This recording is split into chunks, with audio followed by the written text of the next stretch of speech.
Hello दोस्तों, तो आज मैं आप लोगों के लिए एक्सप्लेन करने वाला हूँ 10,000 वर्ल्ड के एक और न्यू ऑफिशियल एपिसोड को। आज के इस वाले एपिसोड में आप लोगों को असली अटैकर के बारे में मालूम पड़ जाएगा कि आखिर कौन पपेट्स को कंट्रोल करते हुए लिनफेंग के ऊपर हमला करने की कोशिश कर रहा है। तो वीडियो को एंड तक जरूर से देखना, क्योंकि ये वाला एपिसोड बहुत ही ज्यादा मजेदार होने वाला है। साथ ही साथ आपको इसमें एक और न्यू कैरेक्टर देखने को मिलेगा जो की लिनफेंग को असली मास्टरमाइंड से प्रोटेक्ट करने की कोशिश करेगा। और एक बात, कुछ दिनों से आप लोग 10,000 वर्ल्ड को बिल्कुल भी सपोर्ट नहीं कर रहे। अगर आप लोग सपोर्ट नहीं करोगे तो फिर आपके भाई का धंधा बंद हो जाएगा। तो बराए मेहरबानी वीडियो को एंड तक देखकर लाइक शेयर कमेंट सब कुछ कर देना, क्योंकि इन्हीं सब चीजों से मुझे नेक्स्ट वीडियो बनाने की मोटिवेशन मिलती है। तो चलिए अब बिना देरी किए हुए एपिसोड को स्टार्ट करते हैं। एपिसोड की स्टार्टिंग होती है जहाँ पर सभी पपेट्स मून क्लैन के बैरियर के पास आकर खुद को सेल्फ डिस्ट्रॉय कर ले रहे थे, क्योंकि वो लोग यहाँ पर मून क्लैन के बैरियर को डिस्ट्रॉय करने की कोशिश कर रहे थे, लेकिन वो इसमें नाकाम हो रहे थे। अब इन सभी पपेट्स को ऐसा करता हुआ दिखकर शाओटियन मिंगलोंग क्लैन के एंसेस्टर से कहने लगा, भाई जरा एक बात बताना, तुम सभी तो एक ही जगह से बिलोंग करते हो, तो फिर आखिर ये लोग इस तरह से अटैक क्यों कर रहे हैं। जिसपे मिंगलोंग क्लैन का एंसेस्टर शाओटियन को जवाब देता है, अगर मुझे पता होता तो मैं यहीं पर यूं खड़ा थोड़ी होता,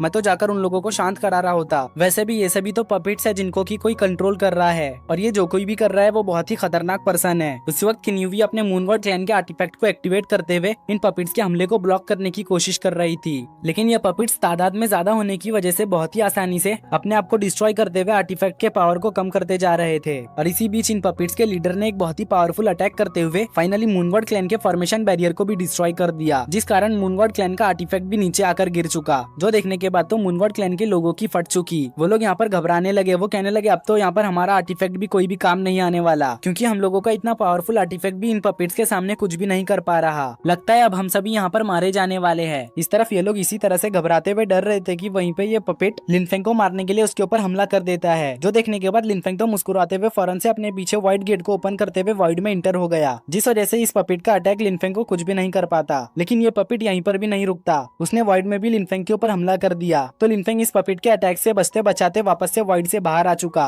क्योंकि इस पपेट के अटैक्स तो लिनफेंग का पीछा ही नहीं छोड़ रहे थे। इन अटैक्स को देखकर ऐसा लग रहा था कि जैसे इनमें ऑटो पायलट फिट है। बट अब जो भी हो, लिनफेंग इन सभी से बचने के लिए जेड बटरफ्लाई के अंदर चला जाता है। अब जेड बटरफ्लाई को इस जगह पर देखकर सभी लोग काफी ज्यादा हैरान हो चुके। तभी ये पपेट जेड बटरफ्लाई को अपने कंट्रोल में ले चुका, जो देखकर मिंगलोंग क्लैन का एंसेस्टर मुस्कुराते हुए कहने लगा था, फाइनली लिनफेंग यहाँ पर कैप्चर हो चुका। वैसे भी इतने पावरफुल वॉरियर से भला कोई कितनी देर तक बच सकता है। लगता है अब मुझे ही यहाँ पर एक्शन लेना होगा, क्योंकि मेरे ट्राई किए बिना तो यहाँ पर कुछ भी नहीं होने वाला। गाइस, ये बंदा भी बिल्कुल शाओटियन की तरह ही बातें कर रहा है। ये बस यहाँ पर इसी तरह से यूं ही बड़ी बड़ी बातें करते हुए शैडो क्लैन की एंसेस्टर को इम्प्रेस करने की कोशिश कर रहा है, क्योंकि शैडो क्लैन की एंसेस्टर लिनफेंग को अपने साथ लेकर जाना चाहती थी। मगर मिंगलोंग क्लैन का एंसेस्टर ऐसा नहीं चाहता था, क्योंकि कहीं ना कहीं वो शैडो क्लैन की एंसेस्टर को लाइक करता था, बट वो उसे जाहिर नहीं करता। इधर प्रिंसेस वू गॉडली पपेट से कह रही थी कि वो लिनफेंग को आजाद कर दे। अगर उसने ऐसा नहीं किया और लिनफेंग को जरा भी कुछ हुआ तो फिर उसकी वजह से पूरा अंडरवर्ल्ड खतरे में आ जाएगा, और फिर जरा भी वक्त नहीं लगेगा 9 अदरवर्ल्ड से अंडरवर्ल्ड को खत्म होने में। इसलिए बेहतर यही होगा कि तुम लिनफेंग को छोड़ दो।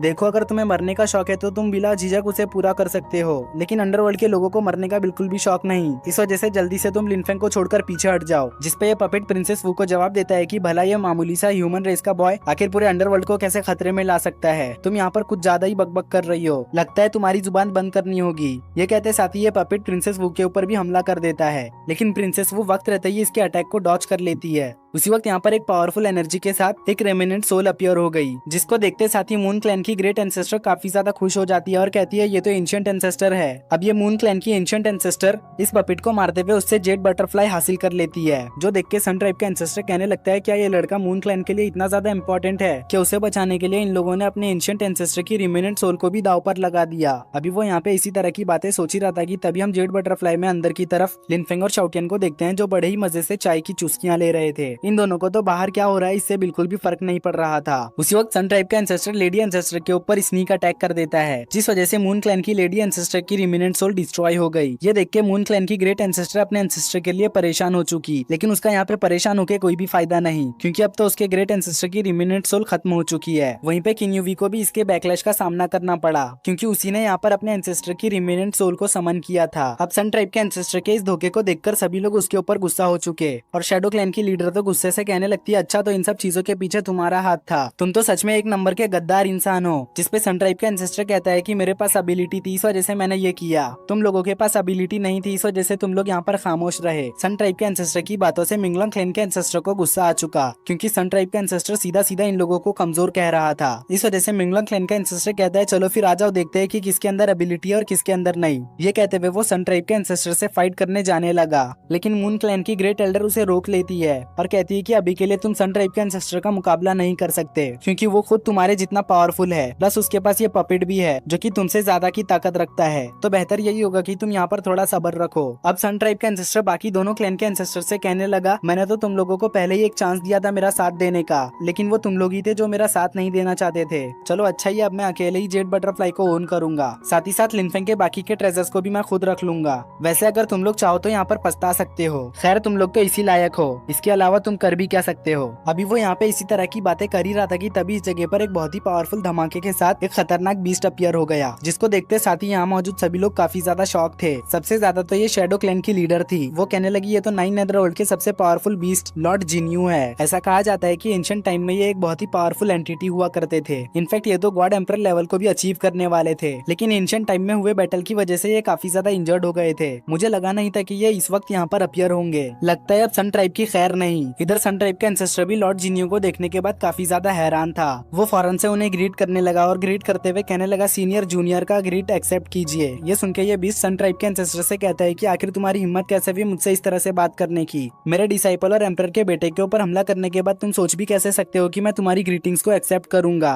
तुमने यहाँ पर मेरे डिसाइपल के ऊपर हमला करके बिल्कुल भी अच्छा नहीं किया, अब तुम्हें इसकी सजा मिलेगी। अब यहाँ मौजूद लोगों को जैसे ही पता चलता है कि लिनफेंग कोई मामूली बंदा नहीं है, वो लॉर्ड जिन्यू के डिसाइपल के साथ साथ एम्परर का बेटा भी है, तो उन सभी को एक बहुत ही बड़ा झटका लगता है, क्योंकि इन लोगों ने कभी भी नहीं सोचा था कि लिनफेंग का बैकग्राउंड इतना तगड़ा होगा। वहीं पे अभी भी अंदर की तरफ लिनफेंग मजे से चाय की चुस्कियां ले रहा था। अब दूसरी तरफ जैसे ही सन ट्राइब के एंसेस्टर को लिनफेंग के बारे में पता चलता है कि वो लॉर्ड जिन्यू का डिसाइपल है, तो उसके भी होश उड़ चुके। वो इस सच्चाई को मानने के लिए बिल्कुल भी तैयार नहीं था। वो यहाँ पे अपने दांतों को मिसते हुए कहने लगा था, आखिर ये कैसे पॉसिबल हो सकता है, मैंने तो हर तरह से लिनफेंग की डिटेल निकलवाई थी, तो आखिर ये कैसे पॉसिबल हो सकता है कि लिनफेंग लॉर्ड जिन्यू के डिसाइपल के साथ साथ एक एम्परर का बेटा भी है। अगर मुझे इतनी बड़ी बात पता होती तो मैं कभी भी ये एक्शन ना लेता। इस तरफ मून क्लैन की ग्रेट एंसेस्टर सभी लोगों को सच्चाई बताते हुए कहने लगती है कि हाँ, लिनफेंग एक एम्परर का बेटा है, वो भी डिवाइन रियलम के सबसे पावरफुल एम्परर एम्परर डोंगजी का। एम्परर डोंगजी का नाम सुनके तो इनके भी पसीने छूट चुके, क्योंकि ये लोग बहुत ही अच्छी तरह से एम्परर डोंगजी के स्टेटस और पावर से वाकिफ थे। कोई भी 10,000 वर्ल्ड में ऐसा नहीं होगा जो कि डिवाइन रियलम के नंबर 1 जीनियस एम्परर डोंगजी को ना जानता हो। अब इधर सन ट्राइब का एंसेस्टर पागलों की तरह हंसते हुए कहने लगता है, चाहे लिनफेंग कोई भी क्यों ना हो और उसके पीछे किसी का भी हाथ क्यों ना हो, अब मैं यहाँ तक आ जाने के बाद बिल्कुल भी नहीं रुकने वाला,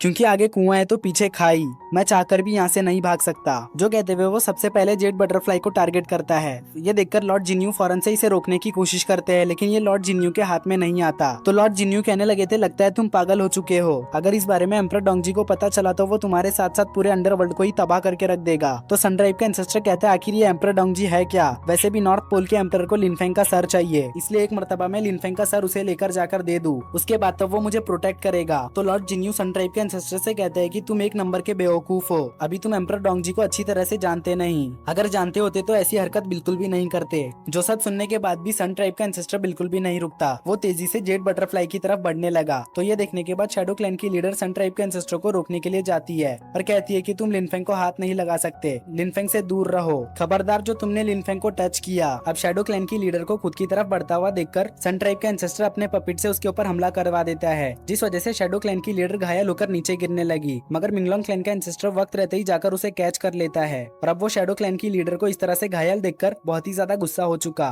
वो सन ट्राइब के एंसेस्टर से कहने लगा था, बस तुम्हारा बहुत हो गया, तुम अपने आप को बहुत ही ज्यादा स्मार्ट समझते हो ना, चलो अब देखो कि मैं तुम्हारी स्मार्टनेस को किस तरह से चकनाचूर करता हूँ। ये कहकर मिंगलोंग क्लैन का एंसेस्टर अपने पंच में बहुत सारी एनर्जी इकट्ठा करने के बाद सीधा सन ट्राइब के एंसेस्टर के ऊपर हमला करने जाने लगा, लेकिन सन ट्राइब का एंसेस्टर अपने सामने पपिट्स को खड़ा कर देता है, जिस वजह से ये सभी अटैक्स जाकर इन पपिट्स को हिट हो गए और यहाँ पे एक एनर्जी का ब्लास्ट हो गया। लेकिन थंडर ड्रैगन एक पोर्टल का यूज करते हुए मिंगलोंग क्लैन के एंसेस्टर को जेड बटरफ्लाई के अंदर लेकर आ जाते हैं। वहीं पे सन ट्राइब के एंसेस्टर को मिंगलोंग क्लैन के एंसेस्टर के अटैक से कुछ भी नहीं होता, वो बस यहाँ पे थोड़ा मोड़ा घायल होता है। लेकिन उसके जो पपिट्स है वो पूरी तरह से डिस्ट्रॉय होने लगे। साथ ही साथ इन पपिट्स के ऊपर लगे हुए सील भी हटने लगे, जिस वजह से सभी लोगों को पता चलता है कि ये सभी तो मिंगलोंग क्लैन के ही एंसेस्टर थे। तो इस वजह से यहाँ मौजूद सभी लोग सन ट्राइब के एंसेस्टर के ऊपर गुस्सा हो चुके। वो कहने लगे आखिर तुम्हारी हिम्मत कैसे भी एंसेस्टर्स को इस तरह से यूज करने की, तुम इस तरह से हमारे एंशिएंट क्लैनों के एंसेस्टर की डिसरिस्पेक्ट नहीं कर सकते। अब इधर थंडर ड्रैगन मिंगलोंग क्लैन के एंसेस्टर को चिढ़ाते हुए कहने लगे थे, वाह क्या सीन है, आज एक औलाद ने अपने ही अब्बा चाचा और दादा अब्बू को खत्म कर दिया। सच में ये एक बहुत ही शर्म की बात है। ऐसी औलाद होने से बेहतर यही होगा कि औलाद हो ही ना। अब थंडर ड्रैगन की बातों से मिंगलोंग क्लैन का एंसेस्टर जो पहले ही घायल था वो और भी ज्यादा घायल होकर बेहोश हो जाता है। वहीं पे लिनफेंग भी थंडर ड्रैगन को रोकने की कोशिश कर रहा था कि वो इस बेचारे के साथ इस तरह से पेश ना आए। इधर बाहर की तरफ सन ट्राइब का एंसेस्टर तो अपने अलग ही गुमान में था। वो कह रहा था मैंने एक साथ सभी लोगों को हरा दिया, अब लिनफेंग को मारने के बाद ये जेड बटरफ्लाई भी मेरा हो जाएगा, जिसके बाद मैं भी एक एम्परर बन सकता हूँ। जो सुनकर लिनफेंग मुस्कुराते हुए कहने लगा था, इस गधे का यहाँ पर अब बहुत खेल के हो गया, अब मैं इसे और ज्यादा खेलने नहीं दूंगा। जो कहकर लिनफेंग यहाँ पर एक्शन लेने ही वाला था कि तभी इस जगह पर एक लेडी अपीयर हो गई और ये कह रही थी कि आखिर किसकी हिम्मत हुई एम्परर के बेटे के ऊपर हमला करने की। लगता है यहाँ पर कोई मरना चाह रहा है। इस लेडी के ये कहते ही हमारा ये एपिसोड यहीं पर एंड हो चुका। अब देखेंगे नेक्स्ट एपिसोड में कि आखिर ये लेडी है कौन और इसका ओरिजिन क्या है। तब तक के लिए आप स्क्रीन पर दिख रहे the divine night of heavenly kingdom को एंजॉय कर सकते हो। मैंने पहले ही इसके 7 एपिसोड्स को 3 पार्ट्स में एक्सप्लेन करके अपलोड कर दिया है, तो आप जाकर इसे भी चेकआउट कर सकते हो।